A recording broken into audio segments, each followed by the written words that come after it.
खुलुमबाय लोगोफोर, गोजोन फुंबिलि बयनिसिमबो। नोंथांमोनखौ एनबि ब्रह्म चेनेलाव आरो फिन खेबसेबाव बयखौबो बरायनाय बावहरग्रोनाय जाबाय। आं दिनै आरोबाव नोंथांमोननि सिगाङाव माखासे खौरां फरायथिनो लादों। आसा खालामो नोंथांमोनहा खौरांखौ खोनासंनानै मोजां मोनगोन आरो जोबजासे नायलांगोन। गिबि खौराङावनो दङ 2026 मायथाइयाव हजायाव मानसि मैदेर दाङाबाजिनि जाहोनाव 4 साननि गेजेराव 3 सुबुंनि जिउ खहा। गोदान बोसोर 2026 नि गिबि 4 सानावनो हजाय जिल्लायाव मैदेरनि गाग्लोबनायाव 3 सुबुंनि जिउ खहा जादों, जायनि जाहोनाव जायगानि सुबुं माहारिया गिनाय आरो उसुखुथु जादों। गोजां बोथोरनि समाव अरनफोराव जाग्रा आदारनि आंखालनि थाखाय मैदेरफोरा गामिफोरनि खाथियाव फैनो गोनां जादों, जायनि थाखाय मानसि मैदेर दाङाबाजिया मोनसे गिलु-बालु बाथ्रा जानानै फैदों। बावैसो सान सिगां जाथाया राधानगर ओनसोलाव सनिबारनि हर गेजेराव जादों। जाग्रा आदार नागिरबाय थानाय मैदेरनि फालोआ 60 बोसोर बैसोनि प्रवेश बिश्वासखौ दुखुनांथावै जिउ खोमायो। बे जाथाया हर गेजेराव जायो जेब्ला फालोआ कुमारकाटा रिजार्भ हाग्रा ओनसोलखौ नागारनानै थाग्रा न'आव हाबहैयो, जायनि जाहोनाव गोबां न'फोरा गोबां खहा जायो आरो ओनसोलाव गिखांनाय सोमजियो। हाग्रा बिफाननि बिबानगिरिफोरा फोरमायनाय बादिब्ला बिथांमोनहा जाथायनि सायाव नायबिजिरगासिनो दं आरो इयुनाव बेफोरबादि दुखुनांथाव जाथायफोरखौ होबथानो थाखाय गामियारिफोरनि गेजेराव सांग्रांथि लाबोनो थाखाय जर'खा नाजागासिनो दं। बेनि सिगां मिलिक बस्तियाव वासुदेव चौहान आरो टेपलागुड्डीयाव अनिल सिंहआबो गुबुन गुबुन मैदेरनि गाग्लोबनायाव जिउ गोमानांदों। बेफोर जाथायफोरा लोब्बा थानाय नखरफोरनि थाखाय गोसो बायफ्लेनाय नङा, नाथाय हाग्रानि जिब-जुनार संरैखाथि आरो सुबुं रैखाथिनि गेजेराव बांबोनाय जेंनाखौबो दिन्थियो। हजायनि थागिबिफोरा दा बे बाथ्राखौ साननो गोनां जादों दि हाग्रा आरो गामिफोरनि गेजेराव माबोरै समानथि लाबोनो हायो, जाहाथे सुबुं जिउआ खहा जाया आरो जिब-जुनारफोराबो खहा जाया। गुबुन मोनसे खौराङाव दङ बिटिसिनि गाहाय हाग्रामा महिलारिया बडलेन्डआव गाहाय बिथांखिफोरनि थाखाय बिथा गायसनो। 2025-26 मायथाइनि थाखाय बडलेन्ड वेलफेयार डेभेलपमेन्ट (एसअपिडि) नि सिङाव उदालगुरि जिल्लानि 66 नं धनसिरि भिसिडिसिआव हा आरो फोथार जौगाखां मावथांखिखौ बिटिसिनि गाहाय हाग्रामा महिलारिया सनिबारखालि बेखेवो। गोदान मुगानि मावख'नि बिल्डिं, सिमा इनजुर आरो साखोन-सिखोननि खाबुफोरखौ लुफुंनायजों लोगोसे बे हाबाफारिया बडलेन्डआव अरायथा जौगानाय आरो गोख्रों खालामनायनि फारसे मोनसे मख'जाथाव आगान दिन्थियो। बै सानखालिनो महिलारिया महामुनि देबालयनि फोसाबनाय आरो जौगाखांनायनि थाखाय अन्थाइ खाम्फा गायसनो। बिथाङा बुङो दि देबालय धोनि हारिमुआरि आरो इसोरारि उनमोनथायनि नेरसोन, जाय इयुन जोलैफोरनि थाखाय बेखौ संरैखा खालामो। बिथाङा बुंबावो दि मोन्नैबो मावथांखिया माइल खुन्थिया महरै खामानि मावगोन, जाय बडलेन्ड टेरिटरियेल काउन्सिलनि सिङाव आबुं जौगाथायनि थाखाय मेंनो रोङै खोथा होनायखौ दिन्थियो। गुबुन मोनसे खौराङाव दङ निउ बङाइगाव जिआरपिआ रेल स्टेशनाव मर्फिनजों लोगोसे सासे सुबुंखौ खायो। मोनसे गिदिर अपारेशनाव निउ बङाइगाव सोरखारि रेलवे पुलिस जिआरपिआ सनिबारखालि निउ बङाइगाव रेलवे स्टेशनाव मोनसे सरासनस्रा नायबिजिरनायाव गोबां बिबांनि सन्देह गोनां फेग्रा मुवा बोखांनो हायो।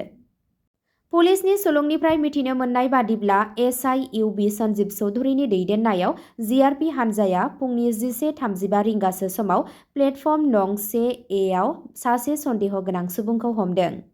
नागिरनायनि समाव बिथांनि आखायाव थानाय मोनसे गोसोम एयारबेगनिफ्राय 0.999 किल'ग्रामसो लिरथायनि सन्देह गोनां मर्फिननि 2 पलिथिन पेकेटखौ बोखांनो हायो।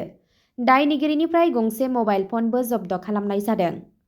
दायनिगिरिखौ मध्य प्रदेशनि धार जिल्लानि थागिरि रुंसारि भांगुनि फिसाज्ला 46 बोसोर बैसोनि धीरब होननानै सिनायथिनाय जादों। जायगायावनो खालामनाय डिडिके आनजादाव जब्द खालामनाय मुवाखौ मर्फिननि थाखाय आनजाद नायनाय जादों। पुलिसआ एनडिपिएस एक्ट 1985 नि सिङाव दायनिगिरिफोरनि हेंथायै गोनां आयेनारि राहा लानायखौ जागायदों। जब्द खालामनाय बेसादनि फुंखा आरो थांखिजानाय थावनिखौ मिथिनो थाखाय आरोबाव नायबिजिरनाया सोलिगासिनो दं। गुबुन मोनसे खौराङाव दङ बिबि इन्जिनियारिं कलेजआव हिनजावसाफोरनि हस्टेलनि अन्थाइ खाम्फाखौ कक्राझाराव बेखेवबाय। क'क्राझारनि बिनेश्वर ब्रह्म बि इन्जिनियारिं कलेजाव हिन्जावसाफोरनि हस्टेलखौ रबिबारखालि बिटिसिनि गाहाय हाग्रामा महिलारिया नेमखान्थि बायदियै बेखेवनानै होयो।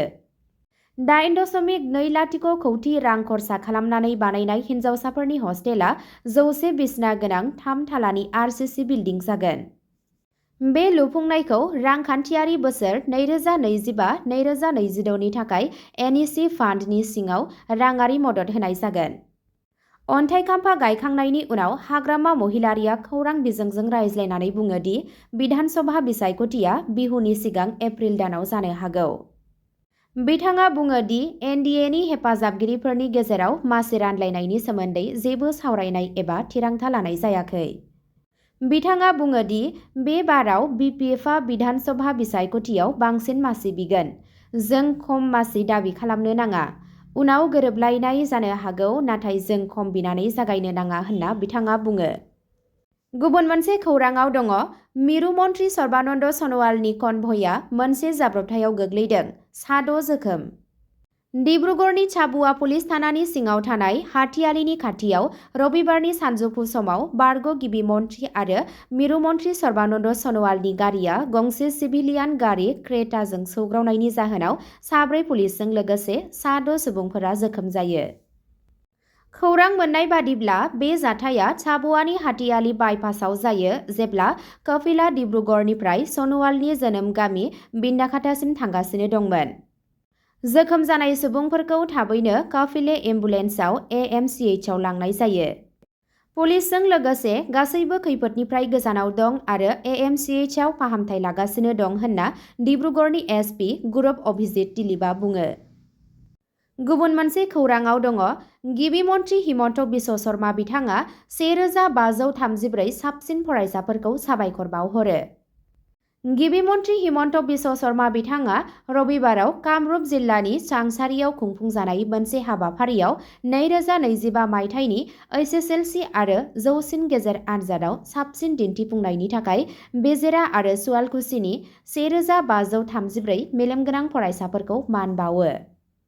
नायगिरिफोरखौ थांखिनानै शर्माया बुङो दि 2001 मायथाइयाव जालुकबारिनिफ्राय एमएलए महरै सायख'जानायनि उननिफ्रायनो जाफुंसार फरायसाफोरखौ मान होबोगासिनो दं।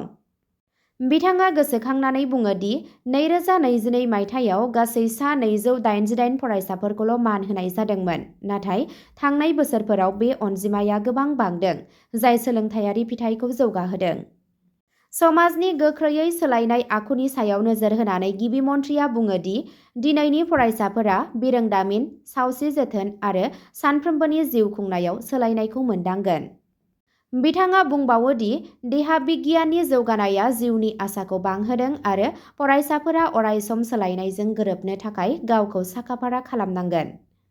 टेलिभिजन, मबाइल फन, कम्पिउटार जौगाहोनायनि बिदिन्थि होनानै बिथाङा बुङो दि गोदान दिहुनथाया गोबां समावनो ओरैबायदि गोख्रै दावगालाङो जायनि थाखाय बेनि सोरजिगिरिफोराबो बेखौ लाखिनो गोब्राब मोनो।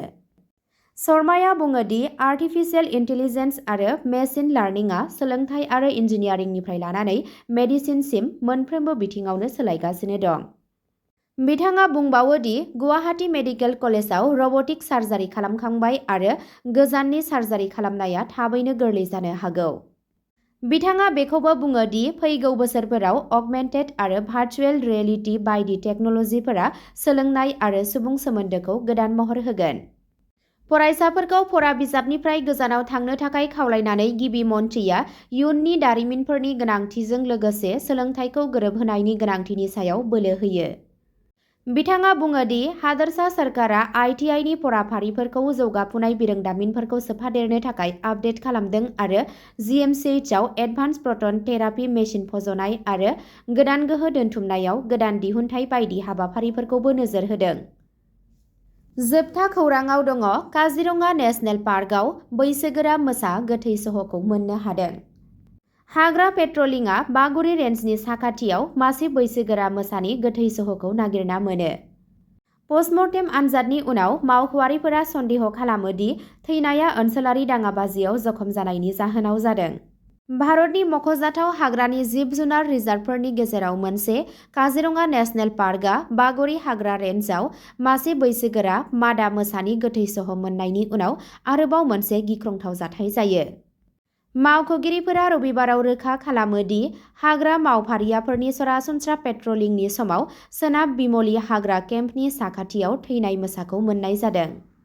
हाग्रा सुलुंनिफ्राय मिथिनो मोन्नाय बादिब्ला मोसाया 8 निफ्राय 10 बोसोरसोनिमोन। गोथै सहखौ गिबियावनो खामानि मावग्रा हाग्रा गार्डफोरा नुनो मोन्दोंमोन, जाय बिथांमोनहा थाबैनो गोजौ थाखोनि बिबानगिरिफोरनो खौरां हरदों। मानगोनां नेमखान्थि मानिनानै जायगाखौ रैखाथि होनाय जादों आरो थैनायनि जाहोनखौ नायबिजिरनो थाखाय गोजौ बिबानगिरिफोरखौ मिथिहोनाय जादों।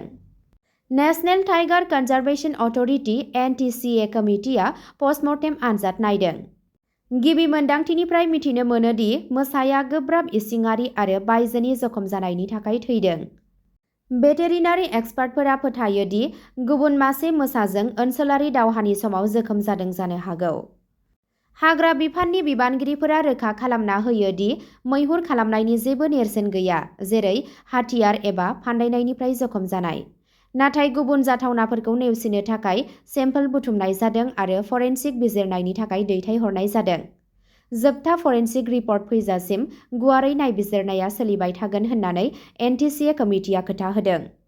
अब्ला दिनैनि खौरांआ बेखिनियावनो जोबबाय। एसेनोसै, गोजोन्थों।